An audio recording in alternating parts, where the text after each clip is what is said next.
You have a customer that's bought from you 4 times. They found you, liked what they got, came back twice, and then 3 times, and then 4 times. You sent them the welcome series flow, the post purchase emails, and the loyalty points. By every standard retention benchmark, this person is doing exactly what they're supposed to do. And then they stop. There's no cancellation, no complaint, no reply to your win back emails. They just disappear.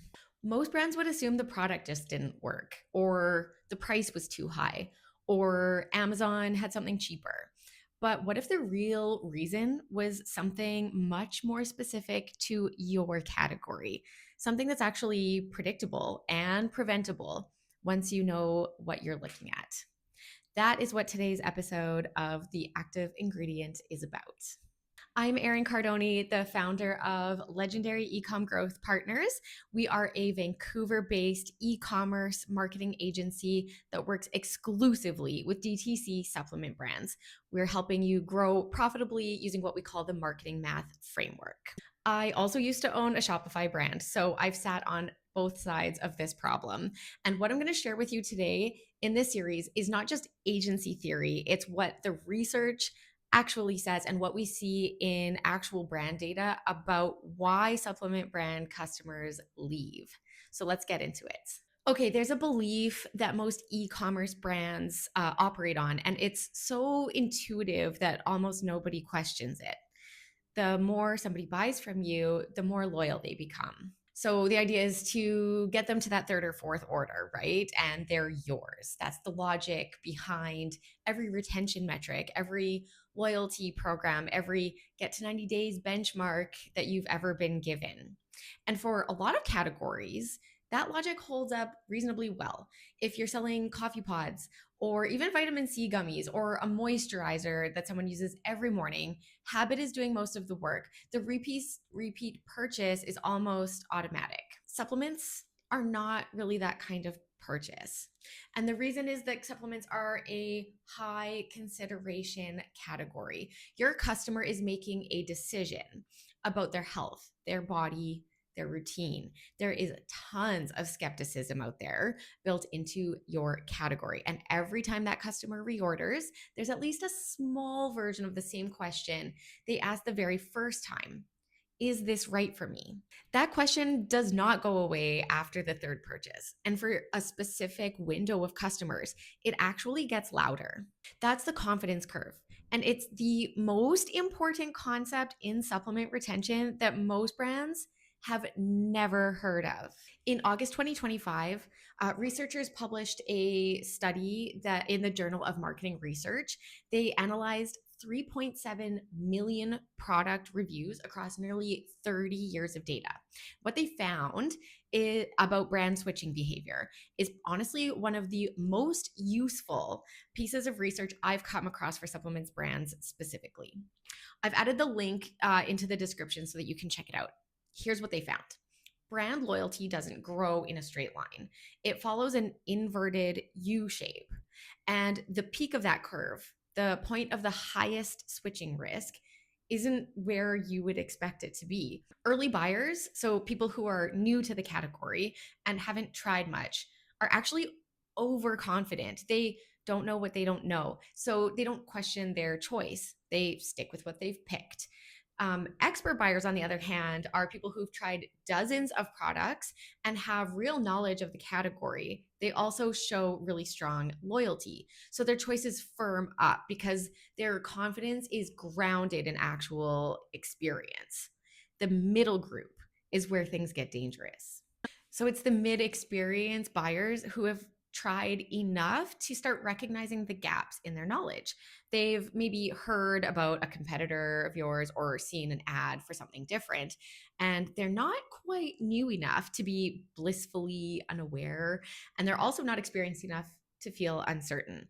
So that uncertainty makes them significantly more likely to switch. And the study quantified this in a few categories that map really closely to supplements. In makeup, consumers were 4.5% more likely to switch after reviewing between 2 and 10 products. Of the ones who did switch, 54% never came back. In many cases, the variable wasn't satisfaction, it was confidence. Customers who felt uncertain about whether they'd made the right choice were more likely to leave, even when they hadn't had a bad experience. And so for supplements brands, this maps directly into the 3 to 6 purchase window. That's typically where your customers have accumulated just enough experience in the category to question their choice, but not enough to feel like they actually know what they're doing. So they're not unhappy. They're shopping and they're not shopping around because the product failed. They are uncertain.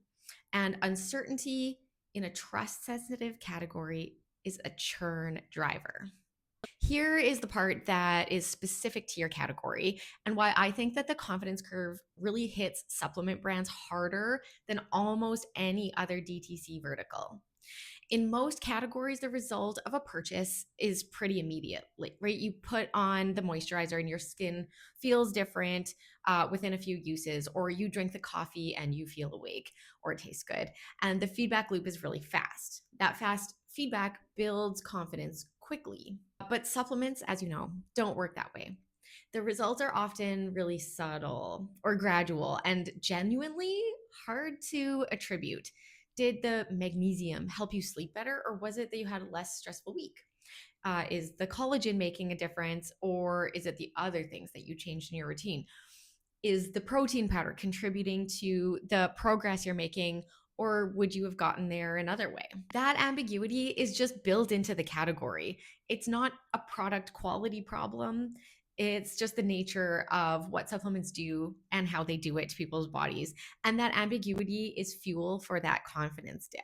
A customer who's 4 purchases in and is still not entirely sure if they're seeing the results that they expect is exactly the customer that the confidence curve describes. They're not ready to quit, but they're open to the question. And if a competitor's ad reaches them at that moment with a compelling claim, or a friend recommends something different, or they just fall into a browsing session on Amazon, that opening is all the exit they need. This is also why trust is the product in supplements as much as the formulation itself. The brands that retain customers for the long term are not always the ones with the best ingredients or the lowest price. They're the ones whose customers feel the most certain that they've made the right choice. And building that certainty requires a different retention approach than the standard e commerce playbook. That's what the rest of the series is going to get into. Okay, so before we get into the tactical side of this in the next few videos, I want to mention something that we put together that's directly relevant to this problem. We built a fillable workbook that I'm calling the Supplements Win Back Workbook. It's 5 steps. And the first step is exactly what I've been describing here. We're mapping where your churn is actually happening. And that's segmented by purchase count so that you know whether you're dealing with a confidence problem or something else entirely. The link for the workbook is in the description. It's free, it's fillable, and you can work through step 1 in about 20 minutes with your own data.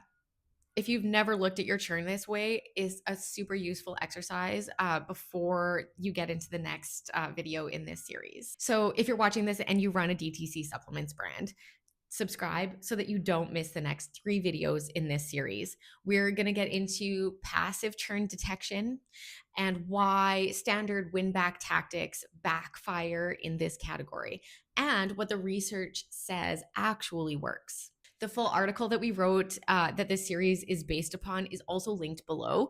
And if you want to read everything in one place before the videos actually publish, it's all in there. The link is in the description. So I'll see you in the next video. And if you want to leave me a question before then, please drop it in the comments. I read them and I do respond to specific questions in future videos when it all makes sense.